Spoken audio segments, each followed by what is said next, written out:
સ્વામી વિવેકાનંદના વિચારો દરેક જાતિ, ધર્મ, જ્ઞાતિ માટે સમાન હોય છે. તેમના વિચારો એ આજના આધુનિક યુગના યુવાનોના જીવનમાં સાચી સફળતા અને સમૃદ્ધિ પ્રાપ્ત કરવા માટે પ્રેરણા બની રહે છે. તેમજ જીવનમાં આવનારી દરેક મુશ્કેલીઓનો સામનો કરવા માટે તેઓ આત્મશ્રદ્ધાને જગાડે છે. સ્વામી વિવેકાનંદના વિચારો યુવાનોમાં નૈતિકતા અને આધ્યાત્મિક જીવન જીવવા માટે તેમજ સાચી શાંતિ માટે માર્ગદર્શન પૂરું પાડે છે.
તારીખ 24મી માર્ચના રોજ રામકૃષ્ણ મિશન મઠ વડોદરા ખાતે સ્વામી વિવેકાનંદની 150મી જન્મ જયંતિના ભાગરૂપે યુવા સંમેલનનું આયોજન કરવામાં આવ્યું હતું. આ યુવા સંમેલનમાં મોટી સંખ્યામાં શિક્ષકો, યુવાનો અને તજજ્ઞો ઉપસ્થિત રહ્યા હતા. તો આવો આ યુવા સંમેલનના કાર્યક્રમની ઝલક નિહાળીએ અને તેમાં ભાગ લેનાર યુવાનોના મંતવ્યો જાણીએ.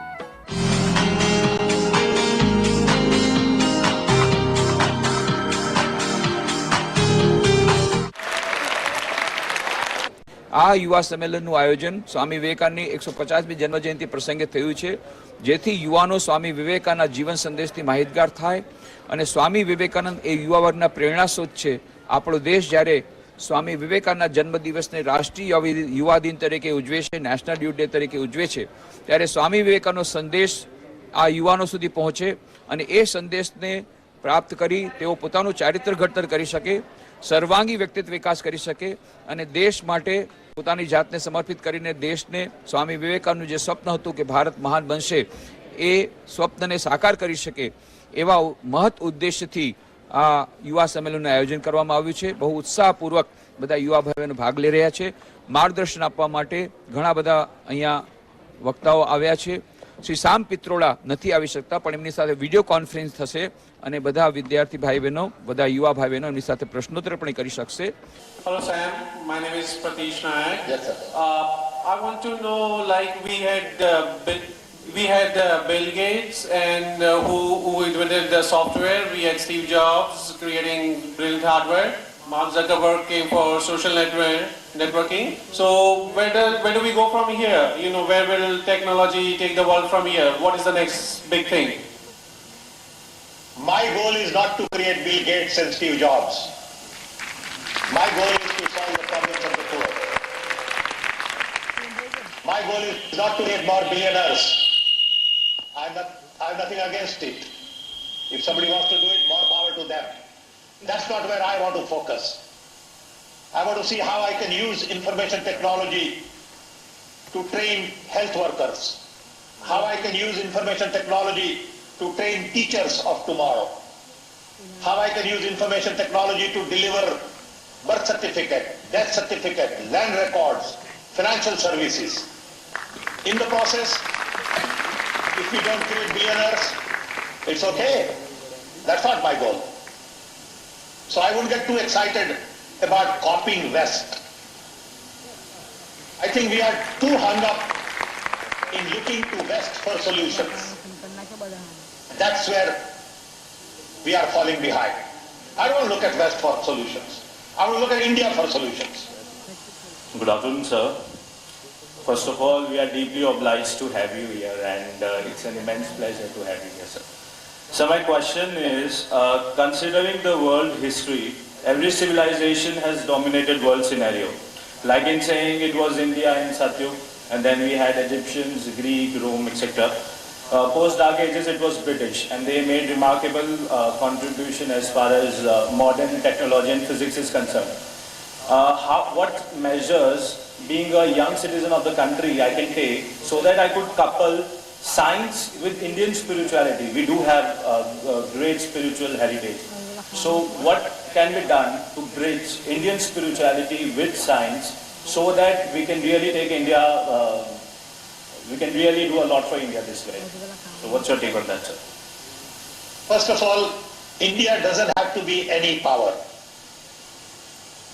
India never conquered any borders anywhere. This is the only large country in the world that never looked to outside to conquer borders. No one else in any civilization can claim that. And I am proud of that. We conquer world with thought and not with wars. Our thoughts are more important to me than anything else. So I would say let's not worry about being a superpower or conquering the world. Greeks did that, British did that, that's okay. સ્વામી વિવેકાનંદે આમ તો દરેક બાબત ઉપર પોતાના વિચારો વ્યક્ત કર્યા છે ને તેમને વિચારો વ્યક્ત કર્યા છે ચારિત્ર ઉપર અને જેને આપણે કહીએ છીએ કેરેક્ટર અને બીજું પર્સનાલિટી વ્યક્તિત્વ. ચારિત્ર અને વ્યક્તિત્વ આ બંને બાબતો માણસ અત્યારે એક સમજી રહ્યો છે. ખાસ કરીને યુવાન કોઈની પર્સનાલિટી સારી એટલે એનું કેરેક્ટર સારું એમ માનીને બેસી જાય છે, પરંતુ એવું નથી. પર્સનાલિટી છે એ એક ફેક બાબત છે જે માણસ ડુપ્લિકેટ ક્રિએટ કરી શકે છે. પર્સનાલિટીના તો ડેવલપમેન્ટ ક્લાસીસ પણ ચાલી રહ્યા છે, પણ મિત્રો આપણે જોઈએ કે ક્યારે કેરેક્ટર ડેવલપમેન્ટના ક્લાસ ચાલે છે? નહીં ને. કેરેક્ટર તો આપણને ઘરથી, વાતાવરણથી, માતા પિતા પાસેથી શીખવા મળે છે. અને જ્યારે આ બંને વસ્તુને મિક્સર કરીને આપણે કોઈ વ્યક્તિને શોધીએ છીએ જીવનમાં કે આસપાસ, ત્યારે એ વાત ખોટી સાબિત થઈ જાય છે. કારણ કે જરૂરી નથી કે આ બંને વસ્તુઓ એક જ વ્યક્તિમાં હોય. અને માટે જીવનની અંદર ક્યારે પણ એવું ક્યારેય ભ્રમમાં ના જીવવું કે જેની પાસે સારી પર્સનાલિટી છે એની પાસે સારું વ્યક્તિત્વ પણ છે. ઘણીવાર એવું બની શકે કે વ્યક્તિ પાસે સારું કેરેક્ટર હોય પણ સારી પર્સનાલિટી ના હોય, તો માણસને ઓળખતા કેમ શીખવું અને આ બંનેને અલગ કેમ પાડવા, એનો બાબત સ્વામી વિવેકાનંદે પોતાના દરેક પુસ્તકોમાં આપી છે. વિવેકાનંદના મને કેળવણી વિશેના વિચારો ઘણા સ્પર્શિત ગયા છે. તેઓએ શિક્ષણ નામની કૃત્રિમ પ્રક્રિયાનો વિરોધ કર્યો છે અને કહેવું છે કે જે કેળવણી સિંહ સમાન ગર્જના કરવાની તાકાત આપતી નથી તે કેળવણીને નામે લાયક નથી.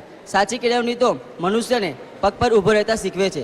આજે તત્કાલીન સમયમાં જે બ્રેડ ઓરિએન્ટલ શિક્ષણ છે એને પરિણામે રોટલો કમાવાની હરીફાઈમાં મૂલ્યોને પાછલી પાટલીએ ધકેલી દેવામાં આવે છે. ત્યારે વિવેકાનંદના માનસ મનમાં અંકિત કેળવણી અંગેના વિચારો સાચા અર્થમાં સમાજને માર્ગદર્શક રૂપ નીવડી શકે એમ છે. કે આજના યુવાનોની વાત કરીએ તો તમારો જન્મ તમારો બોર્ન ઇન્ડિયામાં થાય છે, તમે એજ્યુકેશન ઇન્ડિયામાંથી લ્યો છો, તમે મોટા ઇન્ડિયામાં થાવ છો, પણ તમને યુકેમાં ડબલ સેલેરીની ઓફર છે, એબ્રોડમાં સારા ચાન્સીસ છે, તો તમે ઇન્ડિયાને છોડી દો છો? ઇન્ડિયાને પ્રેમ કરો, ઇન્ડિયા માટે કંઈક કરો. આ તો એવી વાત છે કે બીજ આપણું છે પણ છોડ એબ્રોડમાં જાય છે. અને જો તમે ઇન્ડિયા માટે કંઈક કરશો, ઇન્ડિયાને પ્રેમ કરશો, તો આપણા ઇન્ડિયાનું નામ આપણે નજીકના ભવિષ્યમાં ડેવલપિંગમાંથી ડેવલપ કન્ટ્રીમાં સાંભળતા થઈ જશું. અને બીજો સંદેશો એ છે કે કરિયર તો આપણે બિલ્ડ કરવાનું જ છે, પણ કેરેક્ટરના ભોગે કરિયર બિલ્ડ નથી કરવાનું. Never design your character like a garden where everyone can walk. Design your character like the sky where everyone desire to reach. તમારા કેરેક્ટરને બગીચા જેવું ન બનાવો કે જ્યાં આવીને કોઈ પણ ચાલી શકે. તમારા કેરેક્ટરને આસમાન જેવું બનાવો જ્યાં સુધી પહોંચવાનું સપનું દરેક જુએ છે. આજે સ્વામી વિવેકાનંદ વિશે એક યુથ કન્વેન્શનનું આયોજન વડોદરા શહેરમાં કરવામાં આવ્યું છે. ત્યારે એક વાત કહેવાની ઈચ્છા થશે કે જે માનવીનું ઘડતર કરી શકે એનું નામ જ સાચું શિક્ષણ કહેવાય.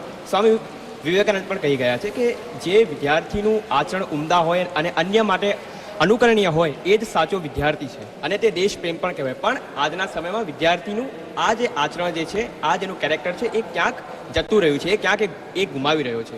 એવું જ તેમણે શિક્ષક માટે પણ કહ્યું છે કે સાચો શિક્ષક એ જ છે કે જે વિદ્યાર્થીની આત્મા સાથે પોતાની આત્માને એકરૂપ કરીને વિદ્યાર્થીના દૃષ્ટિબિંદુથી કોઈ વસ્તુને સમજે અને વિદ્યાર્થીને સમજાવી શકે.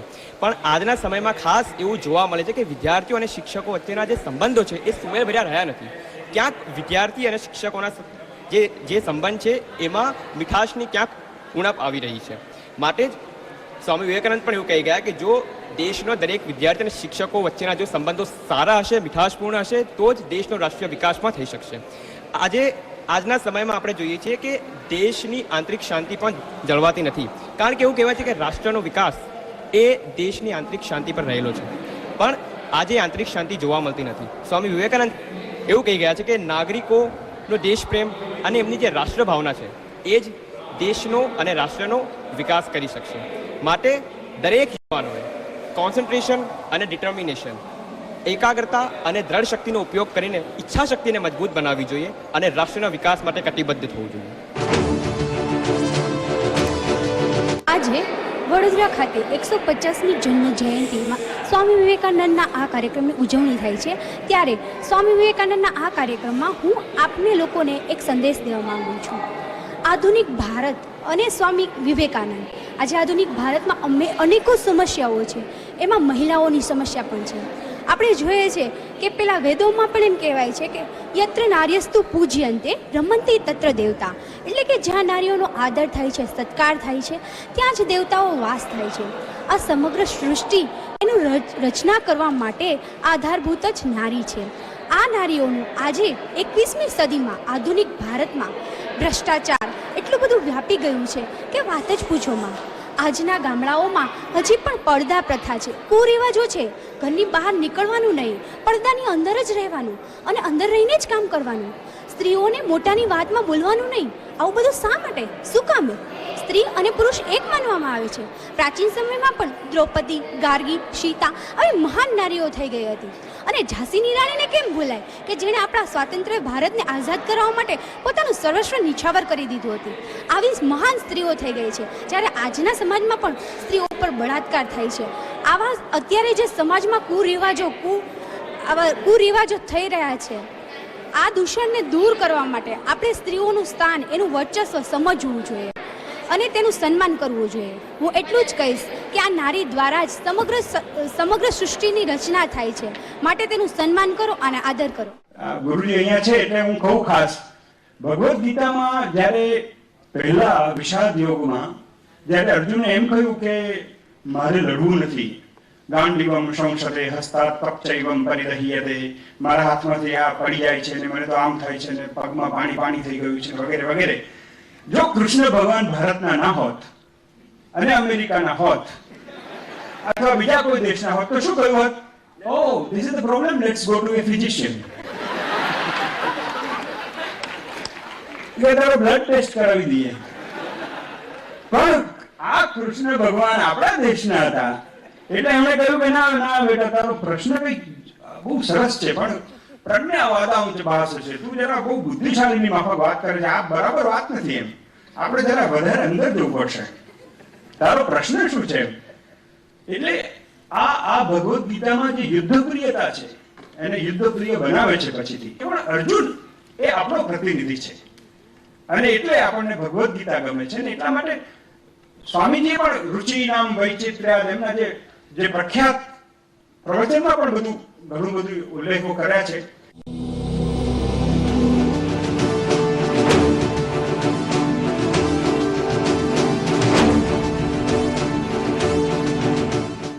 વડોદરા, વિશ્વામિત્રી અને વિવેકાનંદ, આજે આ ત્રણેયનો ત્રિવેણી સંગમ થયો છે.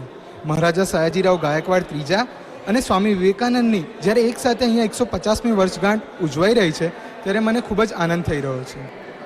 રામચરિત માનસમાં ગોસ્વામી તુલસીદાસે કહ્યું છે, બિનુ સત્સંગ વિવેક ન હોય, રામ કૃપા બિનુ સુલભ ન સોય.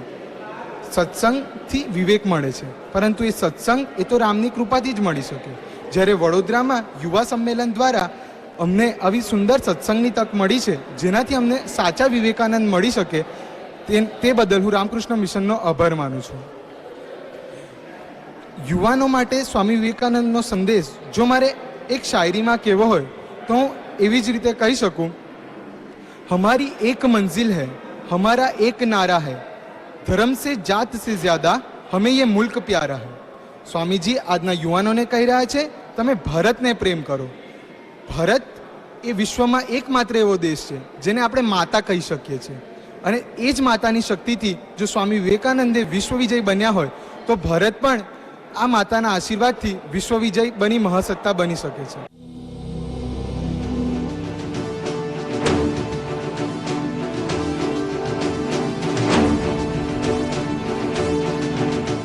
હું અંજલિ જોશી, તાલુકો હિંમતનગર.